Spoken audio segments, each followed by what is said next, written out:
places. With his goofy faces and voice all over the places, he hopes to never give up on his dreams, to bring joy and even the facts with his last podcast every week, and stream his friends to bring that energy like big booty claps.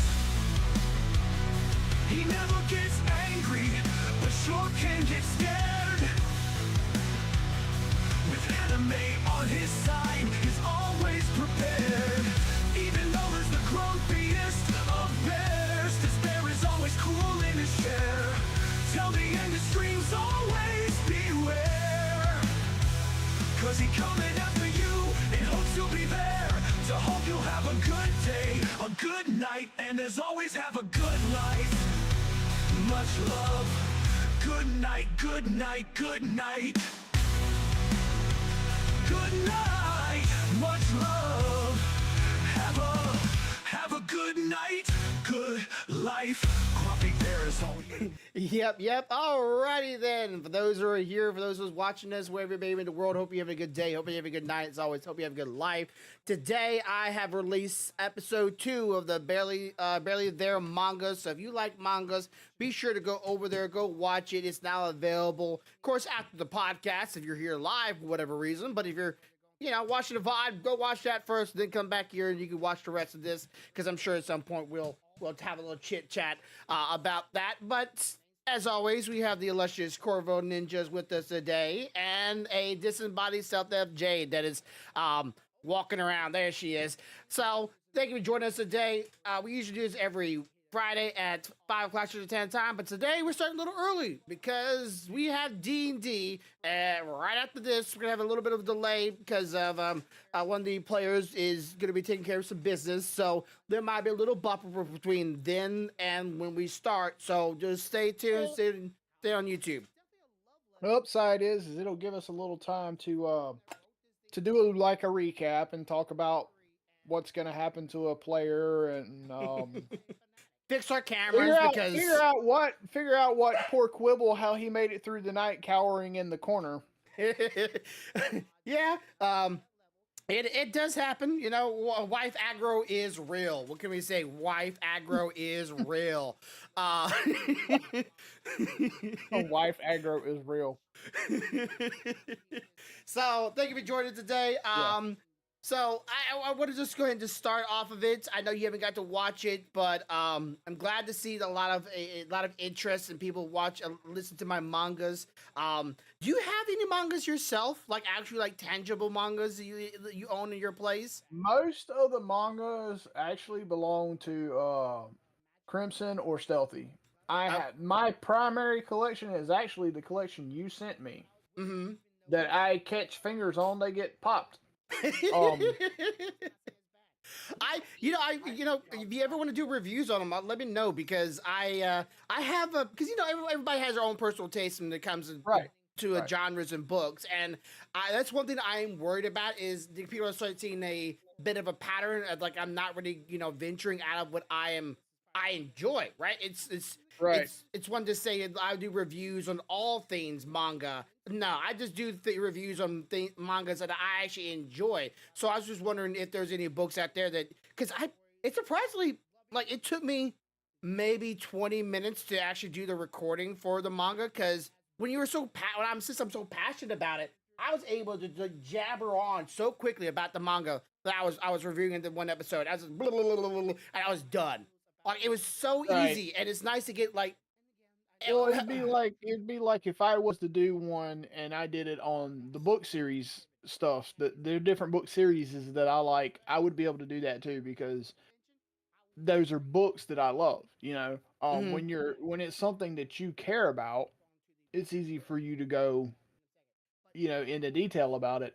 It gets a little more difficult when you're trying to branch out there and do reviews on stuff that you don't necessarily like, or have an interest in, mainly because you're not interested in it. You're trying to do it to give yourself a well-rounded audience, and that's commendable, but to a degree, I honestly think if you're not reviewing something that you like, you're asking for trouble.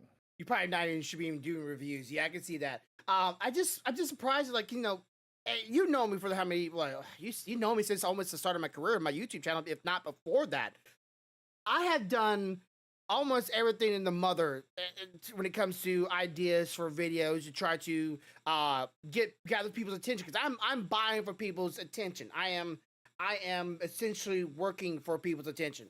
There's no way around the way in saying that. I am being attention whore.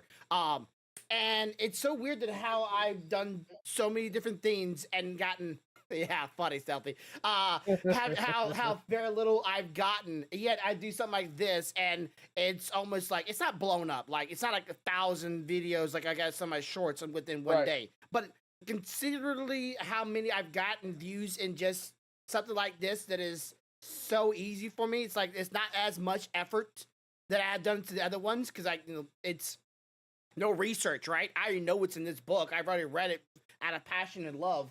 I know everything about it, and it just gets people's attention. Whether when there's some videos out there or some things I've done took me hours and not days to do, and I got nothing to show for it. I mean, barely a blimp on the radar. Again, it's all about, are you do you enjoy it? Because the person watching, they're gonna tell if you can enjoy it, if you enjoyed it or not. And if you Mhm. didn't enjoy it, they're not gonna enjoy it. Well, no joke. I watch every single one of my videos, every single one of them, at least 3 or 4 times, and I enjoyed all of them. But it's always a point in the video going, I could have done that better. I could have done that better. I could have done Well, that you're better. always Or, you're always gonna pick yourself apart. yeah. I Uh, mean, I do that shit all the time. I've printed some things for people and then be like, "Oh, this is absolutely gorgeous. This is the greatest shit that you've ever printed."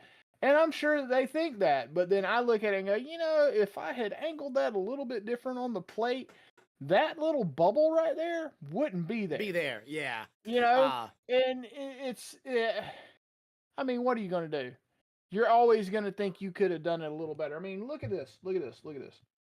Reality, that's a fantastic print for the oh bottom yeah. of that lightsaber. So is these sleeves that I printed for the lightsaber, right? Yeah.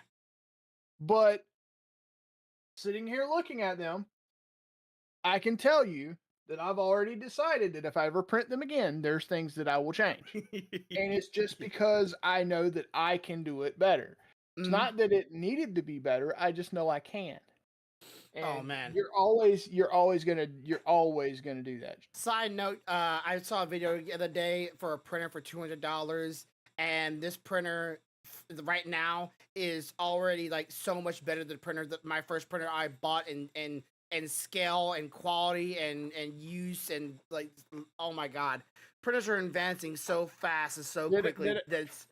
Did I ever send you the new PLA printer that I seen? That if I was to ever replace my current one, I would buy this printer. Maybe, I don't know. We talked about printers so many times. It's just Yeah, ridiculous. it's made by it's still sponsored and created by Creality, but it's a completely enclosed PLA printer Yeah. with the same bed spaces like our Crealities had, Hmm. but instead of the bed going back and forth like this and the head moving up, Yeah. the head stays here. Okay? And it does the back and forth and the side to side. And the only thing the bed does Up and down. is go down as it Mhm. comes.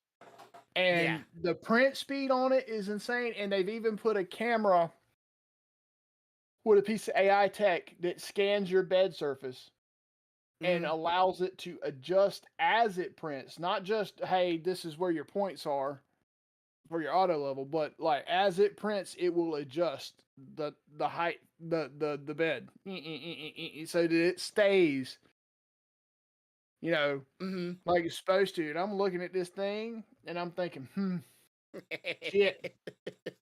Uh, Again, yeah. I'm not gonna do it unless this printer gets to the point where I can't repair it, and I'm currently working on fixing the fucking problem with it. But it's a little aggravating because I really would rather have printed this in PLA, being that it's gonna be on something in my hand. Yeah. Okay. Like resin is more of like a display piece. Sometimes it could be utility, but In case PLA people are a little bit more durable. in case people are wondering, they're parts to go on this.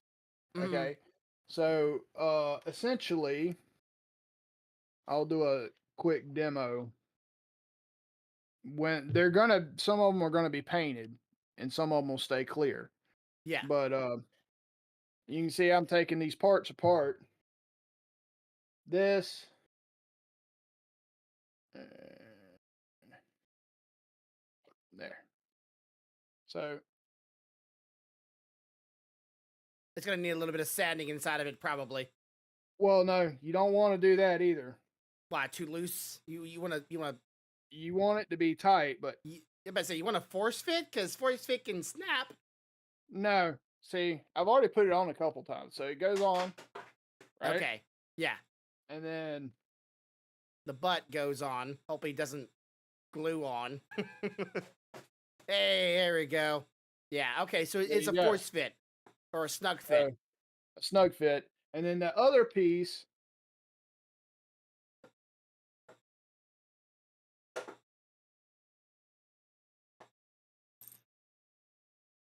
Guess goes toward the top of it? Yeah, it goes there. And when the piece that you helped me keep from getting messed up will actually go on and screw on where this is. Yeah.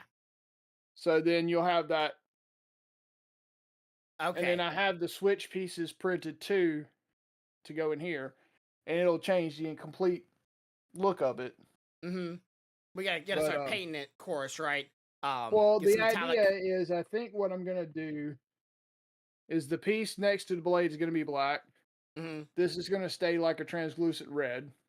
Okay. This will be black, right All here, right. Yeah. red, and then black. Okay. Hey, thank you for the follow there. But okay, but yeah, like I was just saying, like, can you imagine doing reviews on 3D print models?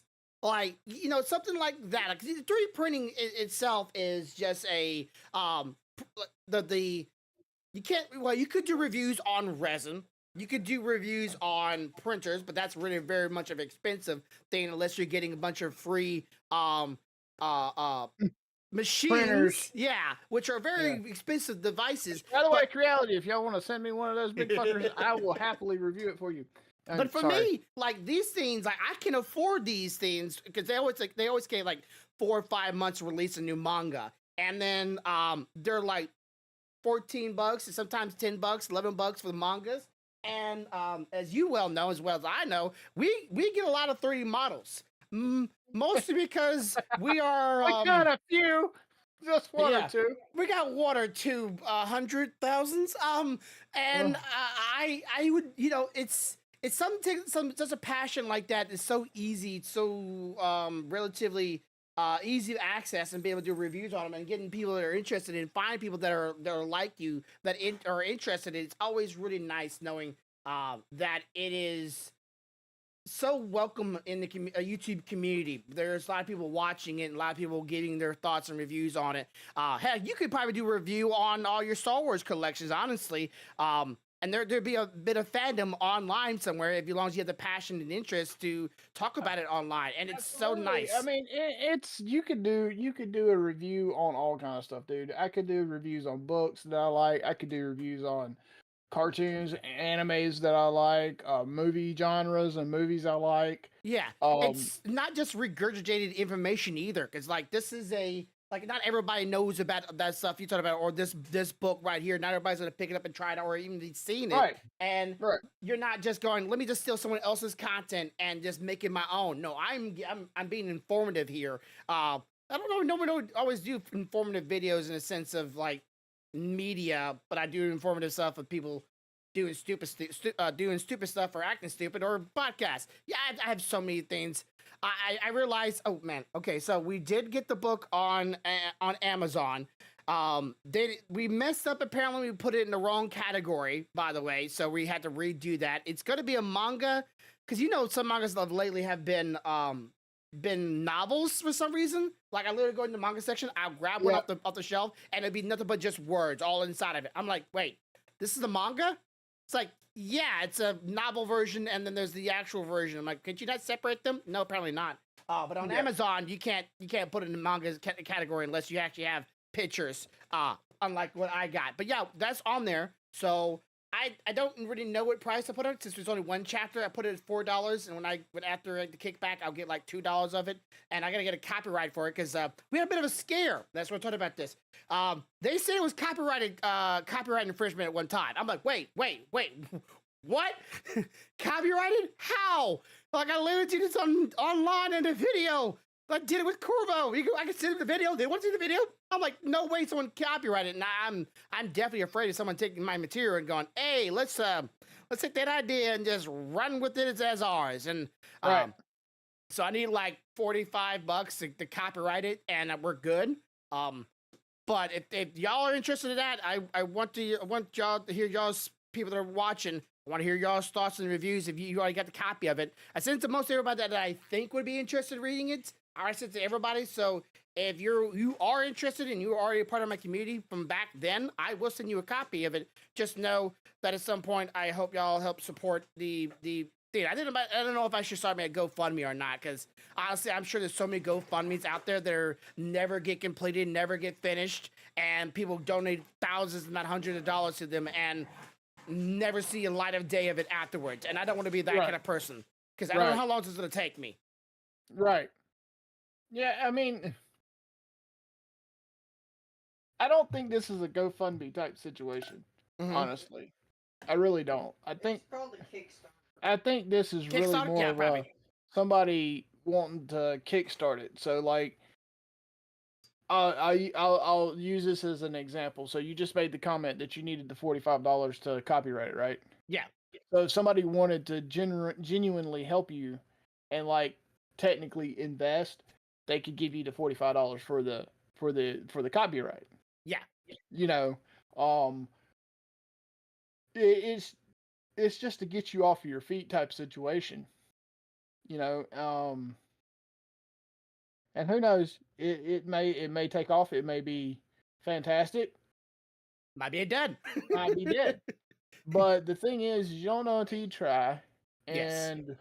I've tried a lot. in the end, what the worst thing that's going to happen is you're not going to nothing's going to come up. Yeah.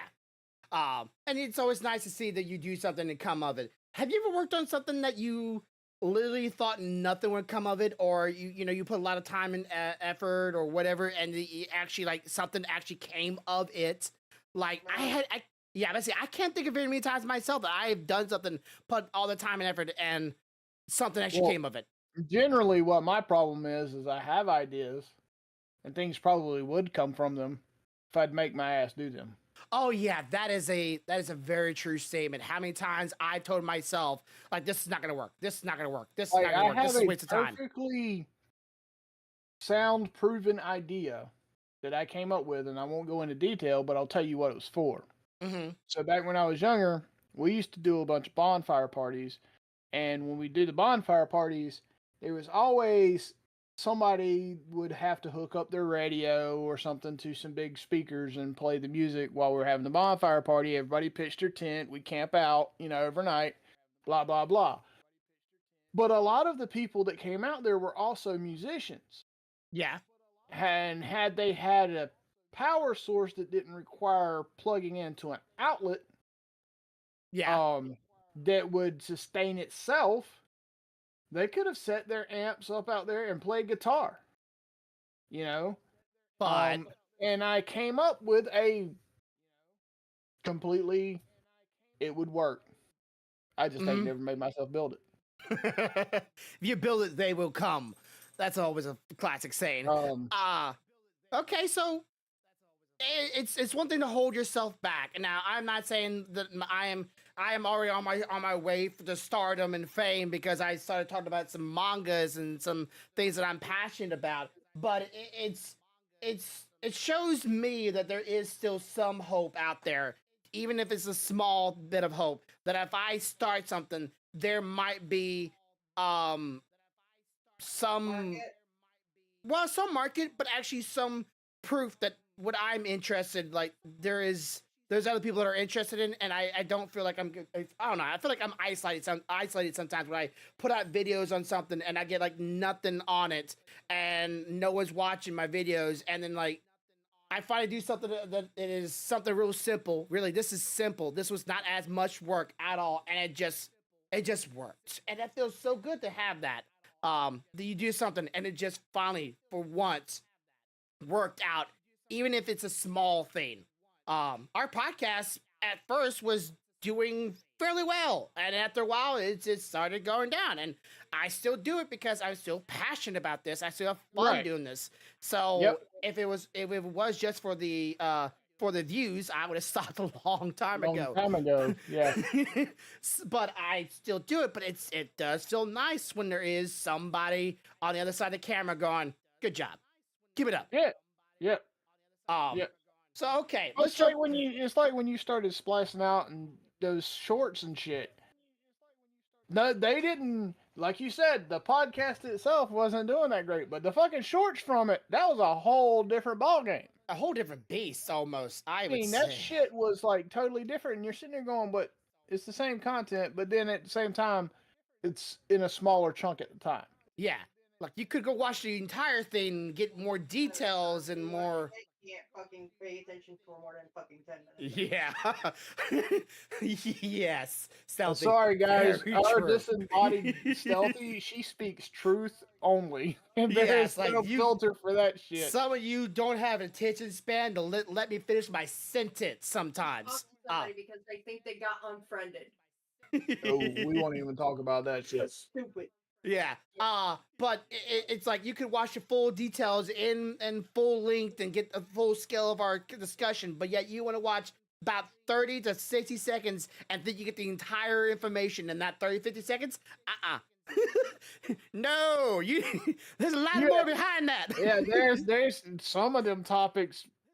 Go They deep. started here, and this is what you've seen, but you didn't see that they went there and then come back and went over here, and then they went back and they come over.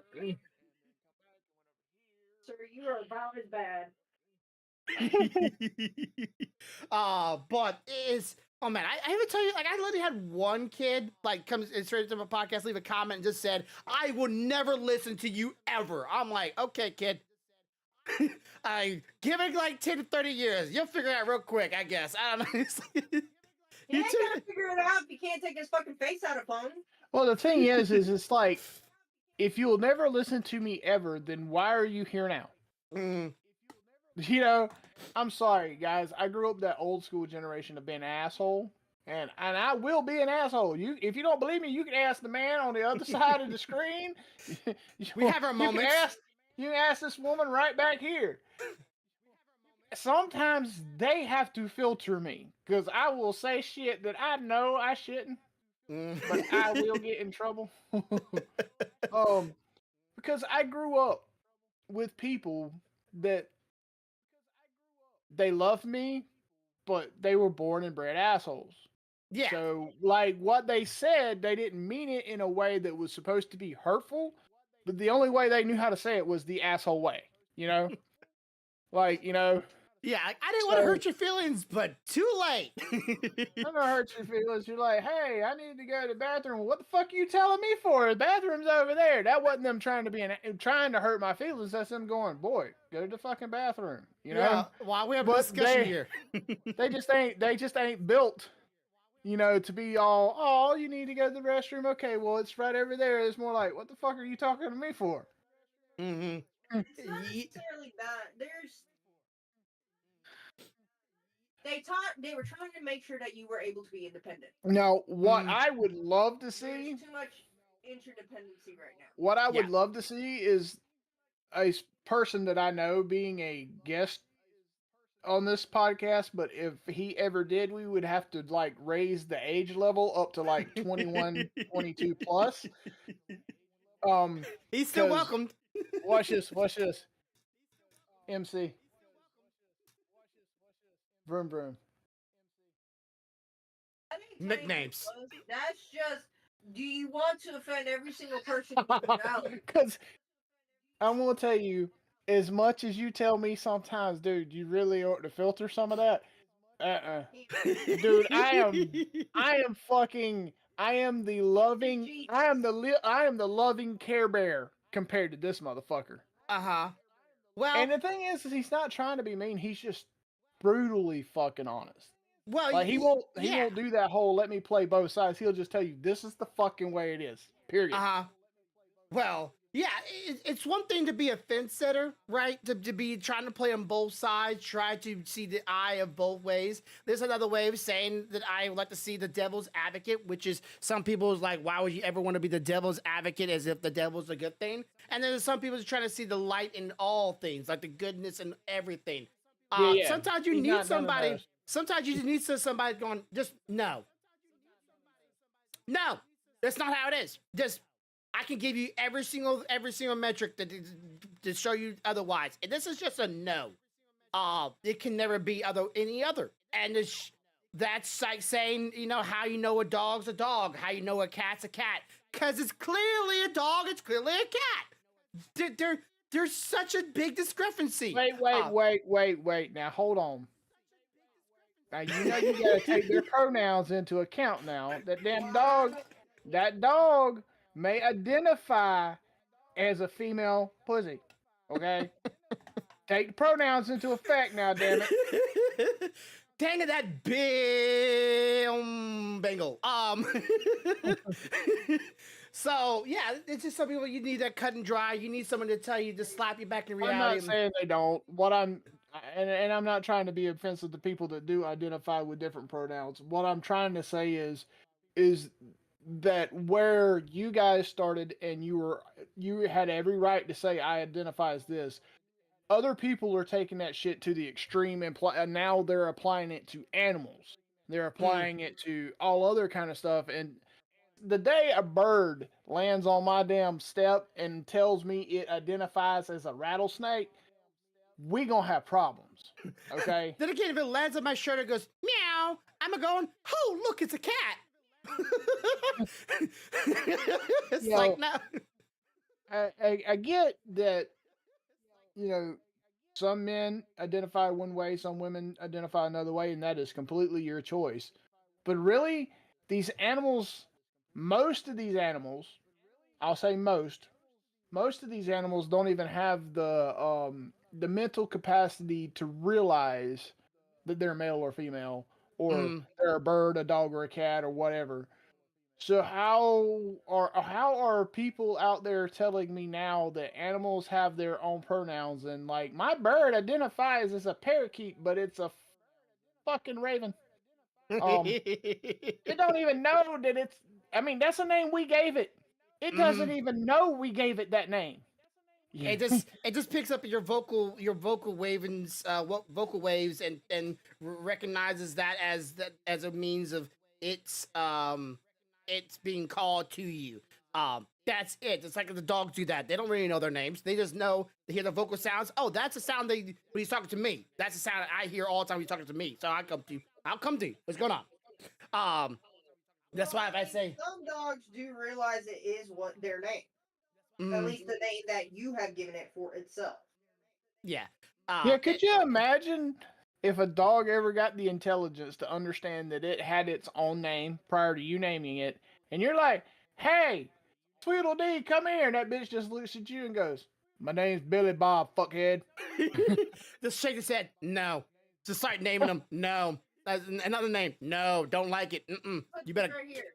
Technically speaking, they do have their own names. We just don't know what they are.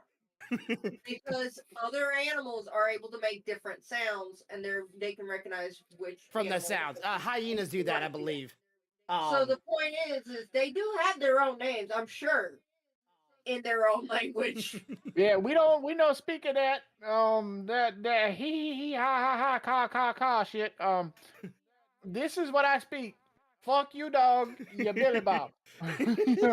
You'll come to daddy. If you want food, you'll come to Billy Bob.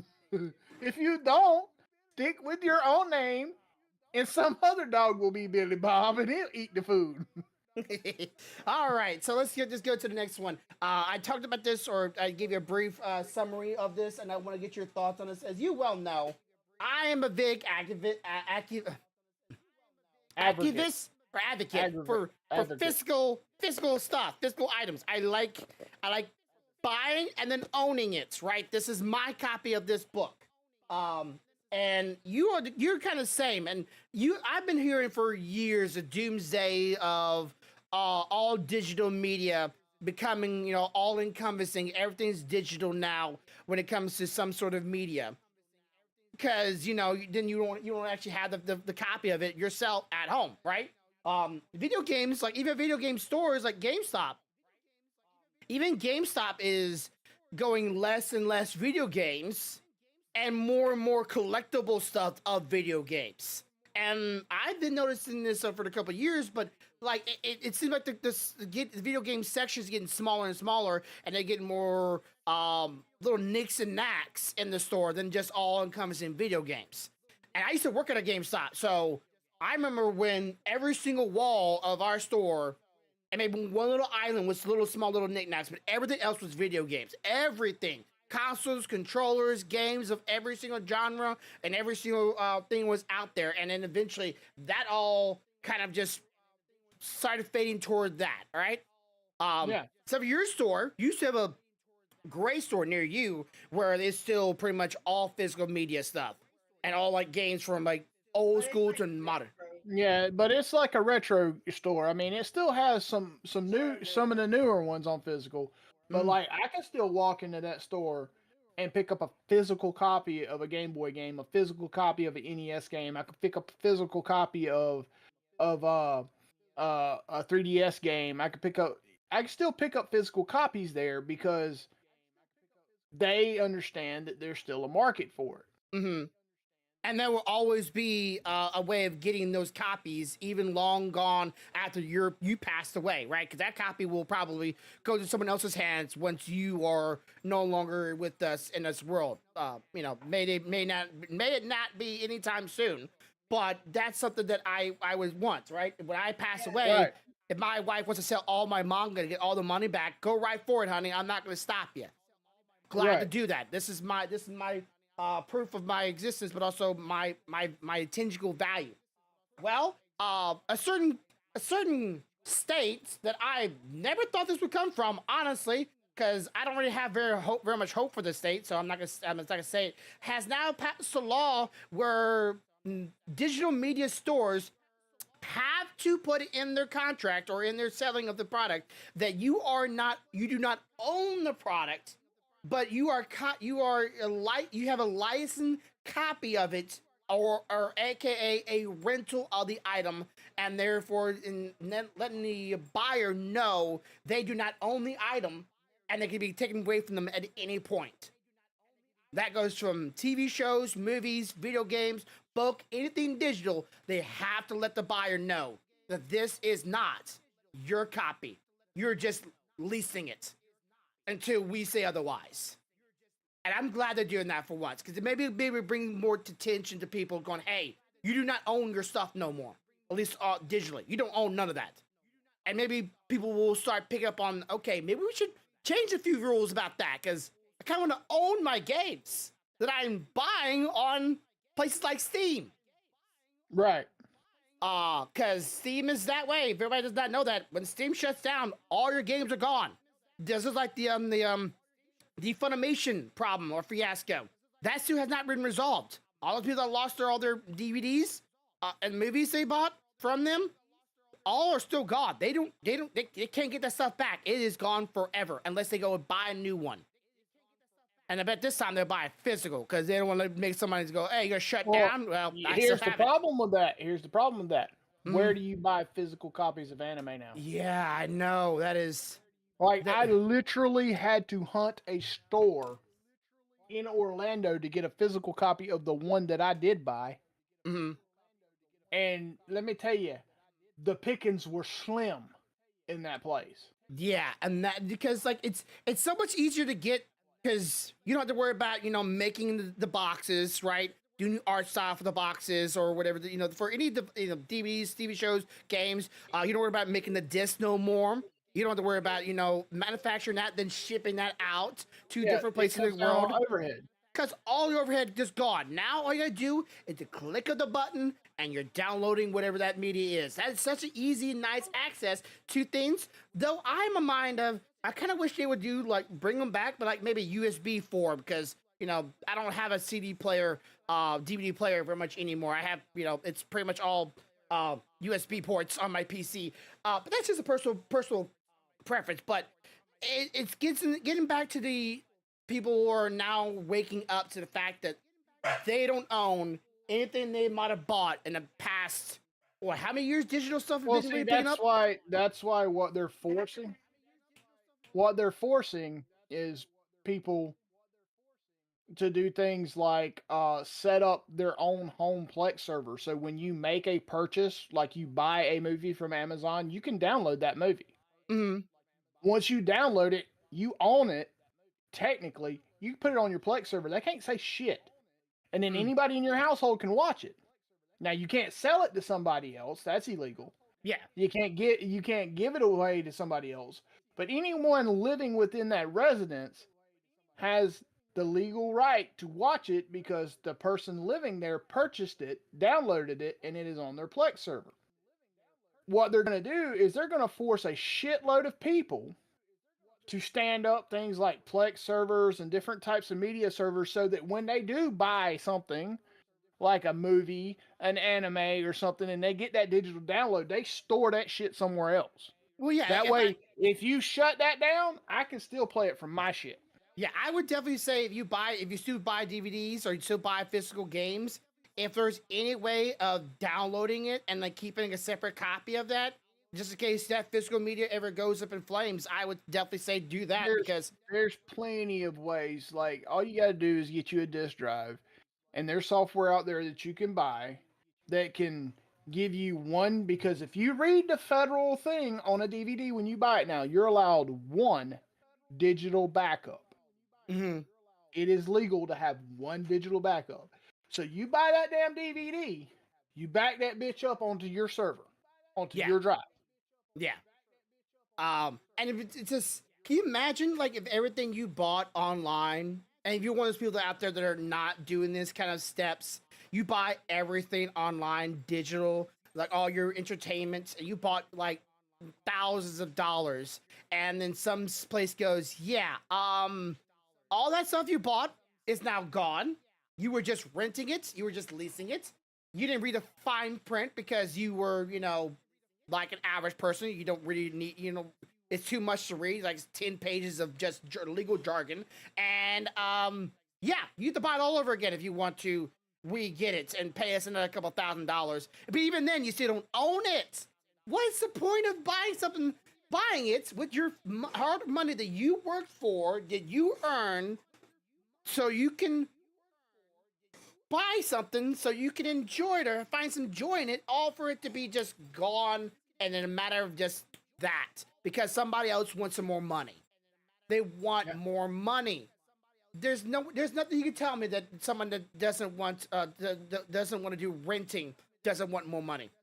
That's why I literally was a general manager at a movie gallery, and I literally watched movie gallery go out of business because of digital. Mm-hmm. Because everybody just wants that ease of access, but then they're just like the movie gallery though. They don't own it; they just rent it, and you bring it back. But with the movie gallery could do afterwards though, when they shut down, they could sell all their merchandise because all of it was physical.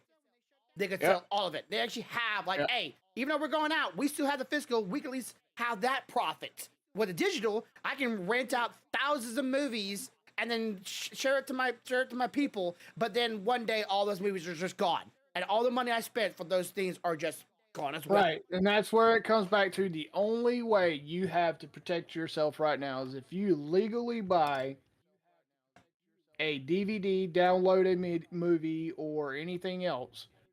You have the right to have one digital backup. Make the fucking backup, people. Mm-hmm. Because if you don't, you're going to end up exactly like Grumpy saying. One day they're going to shut that server down that's playing that shit. Yeah. And of course, the same thing goes for our personal service. You taught me how to make a Plex, which was, thank you, is great. I love it. And we don't always have access to internet, but as long as you have access to my Plex, you can still watch it or whatever. But when it comes to video games, especially video games, there's only a couple of places you can go to. We got Epic, we got GOG, and we got Steam. Like that's the three main ones people know of. And And only the bigger one of them problem, the bigger problem with video games though is that the games are so massive, yeah, and the file formats that they are in, even if they allowed you to do the one free digital backup, right? yeah. Where the fuck are you gonna play it from? You better buy a lot of hard drives. No, I'm just saying, where are you gonna play it from? Because what do you have that can write that file format? Even if you're trying to write it to a disk so that you could put it in your console and physically play it, where do you have it? Because that shit is locked down. Yeah, and a bunch of legal jargon all in front of it, preventing you from ever figuring out how to do it. And those who have figured out how to do it, they're normally in deep afterwards. So, cause trust me, there's people that have done it. You just gotta go down some dark paths to be able to get that kind of stuff. So yeah, the only place I like is GOG. GOG is a kind of like Steam, but once you buy the game, you can play this game with GOG client on or off, or on, if you could be on the internet or off the internet, you can still play that game. As long as it doesn't have an online function, like, has to be multiplayer online kind of thing. Because if it's multiplayer online, well, then you have to be on the internet to do it. But you don't have to be, with Steam, you have to have Steam open, logged in, and you can never play that game with that Steam being on while playing it.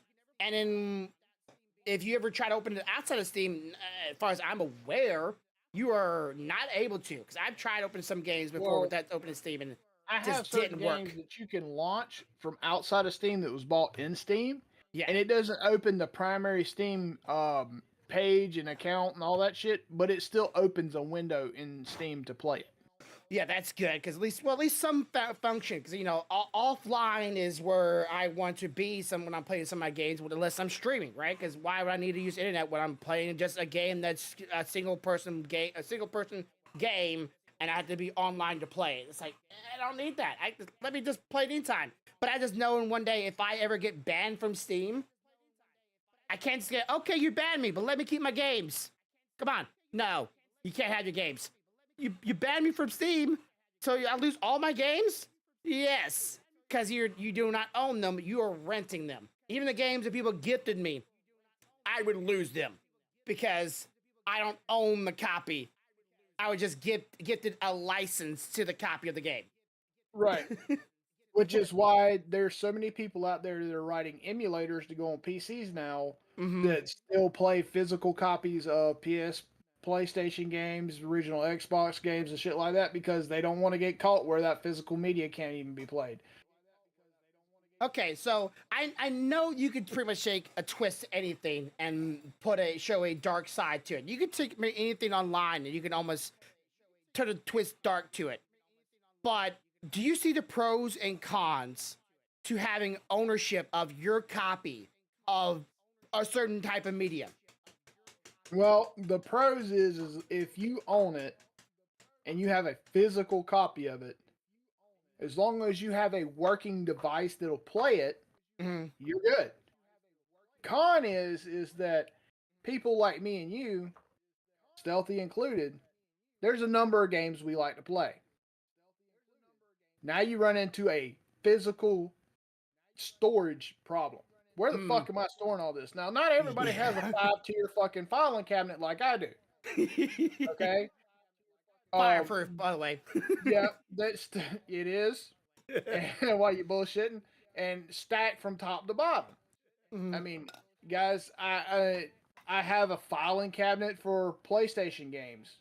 I have a filing drawer for Xbox games. I have a filing drawer for Nintendo games. And then if you want to get real about it, there's 2 extra drawers where I've separated out Switch from Nintendo, PS4, PS5 from PlayStation, because those are the ones I go to the most. Yeah.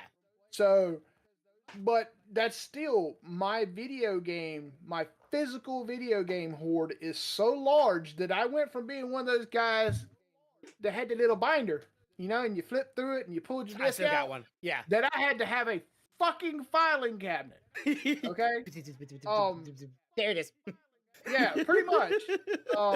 And granted, I love my physical games. I wouldn't trade them for nothing in the world. Trust me, people have tried to pay me for them. Hell, I got some physical games that I have multiple copies of. Do you know why? Because at some point, that first copy is going to get jacked the fuck up. And I don't want to not be able to play it. Case in point, I have 3 copies of Final Fantasy VIII on disc. 3. Plus, I have a copy in Steam. Okay? Because I love that game. And I won't get caught without it. I have 2 copies of Final Fantasy VII. Yeah, that's just a good way to backing yourself up for making It's gotten to a point, no shit. Stealthy can attest to this, that if we walk into a retro game store and Stealthy sees a copy of, Oh, okay, sorry.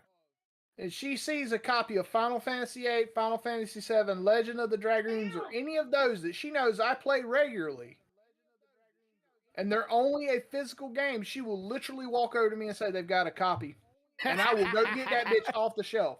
And some people will be like, well, that's like your 4th copy, bitch. I ain't gonna get caught without.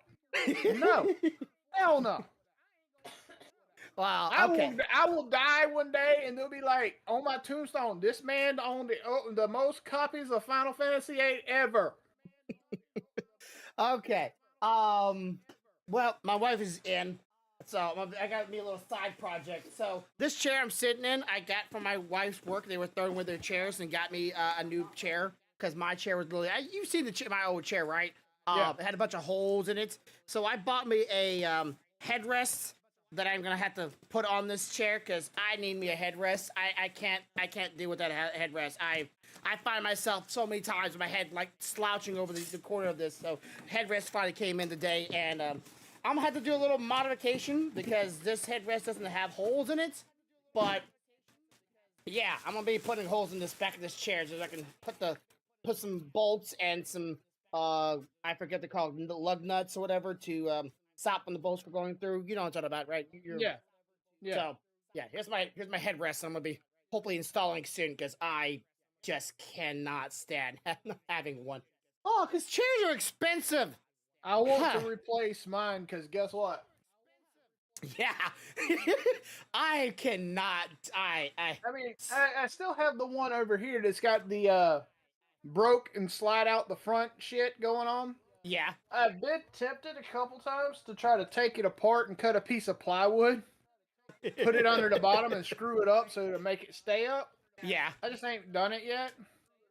But yes, I miss the ability to lean back and because my chair at work, I can lean back in. I miss it because I get home and I'm sitting here and I got to lean back and I'm like, oh, there's nothing back there, shit.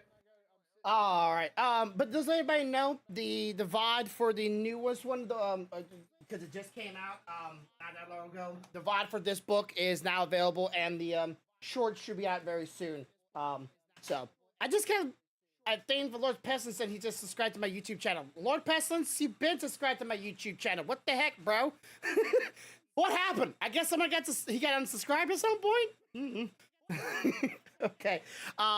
You have any other topics for today? Well, because we're gonna do one monster topic real quick. Okay. Okay. So last week we went over pretty much vampirism, lycanthropy, and we kind of did a little Frankenstein spiel. Okay. Yeah. But let's talk about something a little more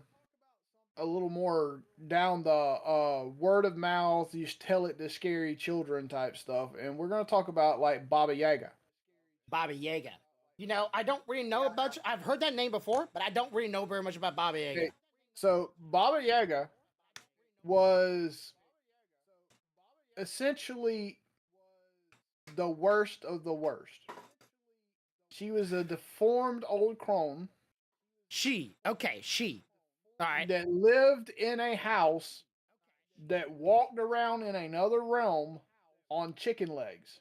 Oh, Baba Yaga from the books. Okay, Baba Yaga So from like what's it for The yeah, Witcher? No, was it? it's not just it's been in a bunch of different things. You've got Witcher, you've got different types of horror movies, you've got Hellboy.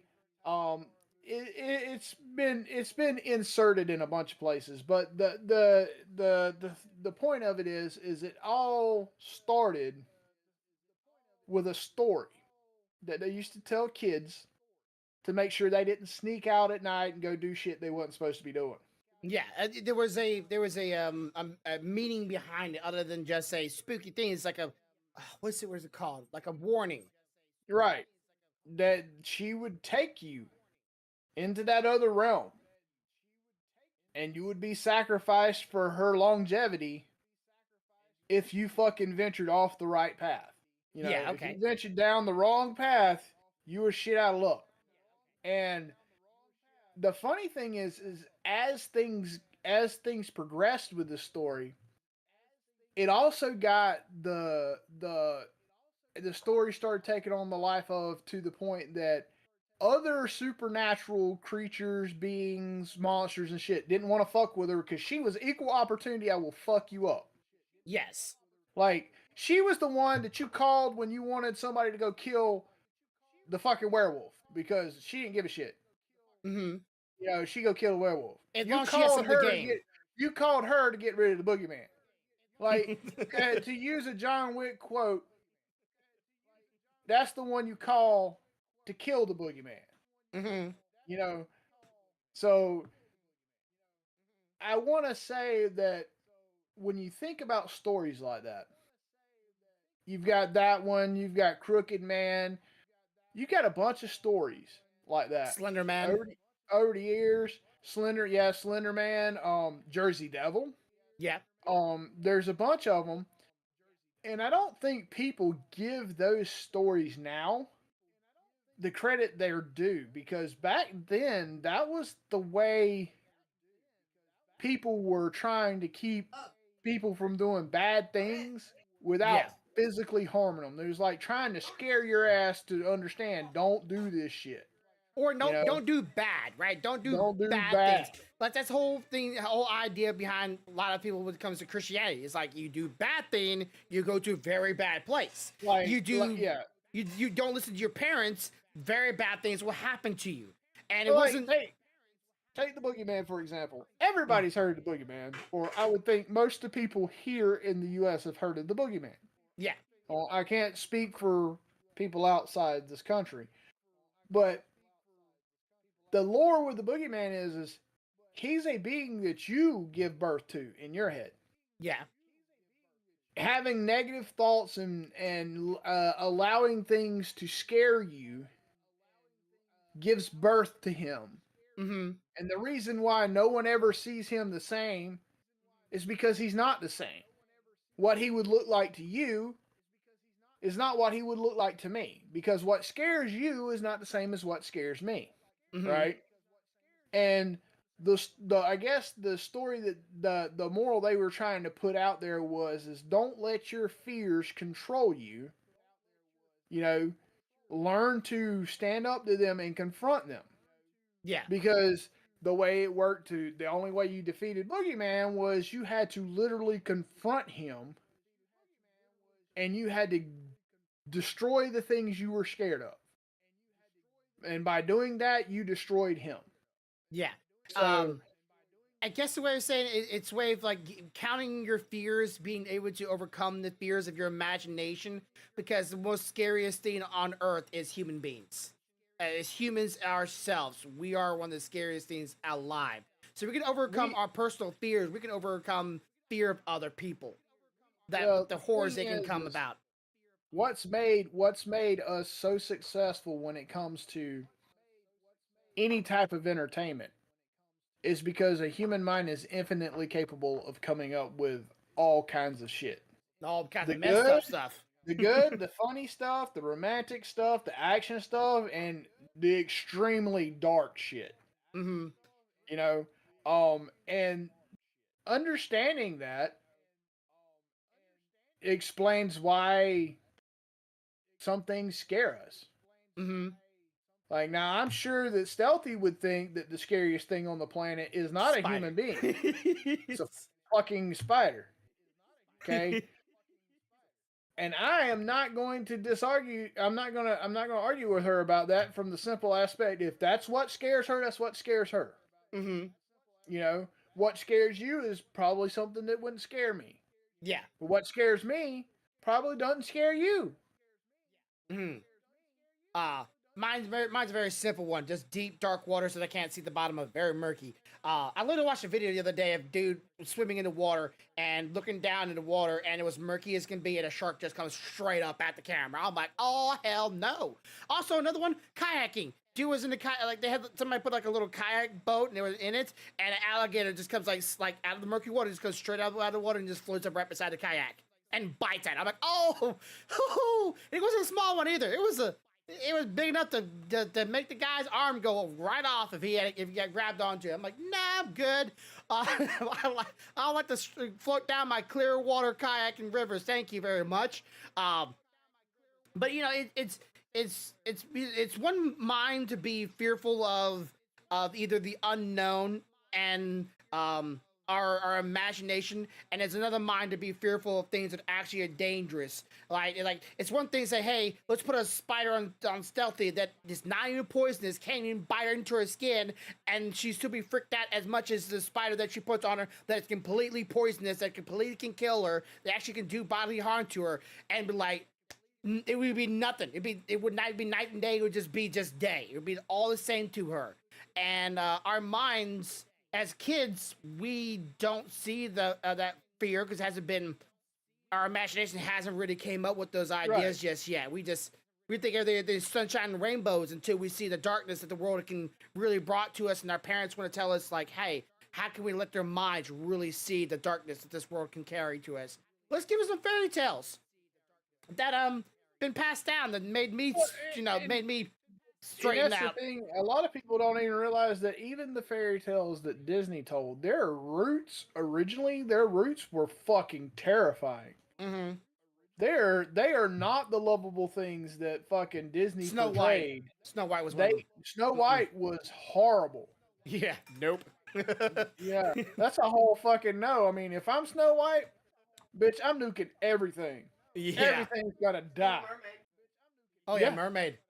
Yeah, mermaids. Oh, they're beautiful creatures. Yeah, they were real life creatures. All of it. Your water would be freaks. I'm trying to be careful with my word. Hey, if it's a mermaid from Greek mythology, it's the death. Yeah, like if they are. The mermaid from Grimm Tales, they die. A lot of people die from mermaids in mythology, so and stories and those kind of stuff would be for warning, like, hey, don't go near the water, you might be drowned by a woman. No, you just might just be drowned. Because real life currency and water, it can pull you in and drown you. Yeah. So yeah, I mean, like, and there's different types of reactions to fear. Mm-hmm. So like, some people run from a fear, some people fight a fear, some people are just paralyzed. Do you think it might be like one of those kind of situations like your parents always told you overcome your fears? Or you have people that go completely fucking nuclear and try and don't intend to, but will destroy everything around them to get either away or kill whatever the hell is there. Me personally, with my fear, I can't run. I instantly swing at it. Yeah, like I It's said, it's like a ooh hit. Yeah, you know? My mind is like, is that one of those kind of not just a self preservation kind of reflux, but also a kind of like you're always told to fight your fear, right? To overcome your fear, and your thought is not flight or fight. It's just fight because I will overcome my fear. I will overpower this thing that drives into my soul to run away. It's like, no, I will not run. I think the way my mind thinks about it is, I could run away. but that doesn't get rid of it. It could follow me. Yes. You know what I'm saying? That doesn't make it go away. That just makes it where I might not see it anymore, and now it can sneak up on me. Mm, So my mind says to get rid of fear, you beat the shit out of whatever it is. yeah. You know, because if it can't move, it can't get you. You know, and to that degree, I will say my children have a similar response because I mean, they whack the people in the haunted house with lightsabers when they got scared. They didn't run. They didn't go. Ah, Like the if guy's this was like, actual weapon, you would be killed by a little kid. You know, it's like, uh, we at least me and you, our generation is a little bit more. We have to survive nowadays. You scare them, they might be a lawsuit on your hands just because you mentally scarred them, right? It's like at what point did we go from fighting to better yourself, fighting for your life, fight with fear aches at you? Nowadays it's like, no, nothing's allowed to fear me, nothing's allowed to scare me, nothing's allowed to hurt my emotions, nothing's allowed to do any of that. If you do, you're gonna catch hell online. It's Right. like, why? This is overcome. In life, it's we don't just because get calluses we've on our gotten to the skins. point where everybody thinks the path to a better life is you having. Let me see how I'm trying to think of how to word it. The path to a better life is not experiencing anything that you yourself do not want to experience. Unwanted Okay. experiences. Unwanted experiences are not allowed.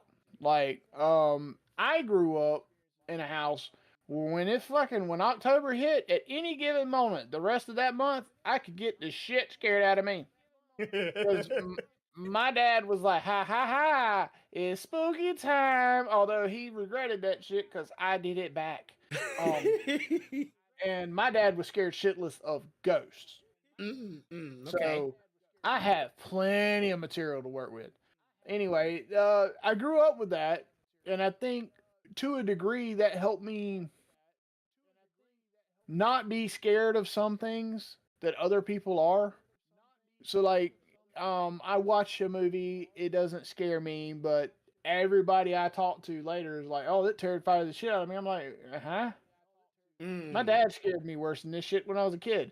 You know, I was conditioned. Now you got all these people going, "Oh my God, it was so scary." And I'm going, Where was it scary? Please point it out. I missed it, you know? And it's because they don't allow anybody to have that freedom of, hey, let's play a prank and scare them. Because if you do, you get judged, you get tore apart. Life Yeah. experiences. You're only hurting yourself by shutting yourself in. You're not allowed to tell them, hey, you made a stupid ass decision because, oh, wait, no, you judged me and now I'm hurt and it was stupid. You fucking did something stupid, you know? Whereas when we were kids, if I did something stupid, my dad looked at me and said, dumbass. Or I bet you won't do that again. Do it again. I dare you. I dare you. Like, I'm sitting there with a hammer one day, cracking a damn walnut, you know, and he's looking at me knowing he's fitting to fuck up. I smack my thumb. I'm over there squalling. He looks at me and says, dumbass, bet you won't do that shit again. You know what? I never did it again. And it wasn't because he called me a dumbass. And it was a fear that you didn't bang your finger again, right? Yeah. It bring the fear into you. It's just one of those things where it's like, we're not even allowed to condition our children for the world anymore, hardly. Like, if you speak strongly to your child, you're in trouble. If you try to discipline your child, you're in trouble. If you make your child wear a color of clothing that they don't like, you have emotionally scarred them, you're in trouble. You know, if you feed them food and make them eat it and they don't want it, You've emotionally scarred them for life. Their gastronomical choices the rest of their life will always be dictated on the fact that you made them eat that damn pea. Wow, for me it was cord, but anyways, all right. So that would be it for today. We are wrapping this up. We are at the hour and 4 minutes mark. I'm gonna take care of a few things before we get live. Corvo, I will be back. But for those who are here, if you haven't already hit the subscribe button, hit the like button, leave a comment down below, or share this around with your family and friends. I would appreciate if you do help us help this channel grow. Of course, the videos are up for you to watch, and go entertain yourself with that for a couple of minutes before we get things started for the podcast. Or not for the D&D stream, but I'll see y'all later. But as always, have a good day, have a good night, have a good life. Much love, y'all. Bye.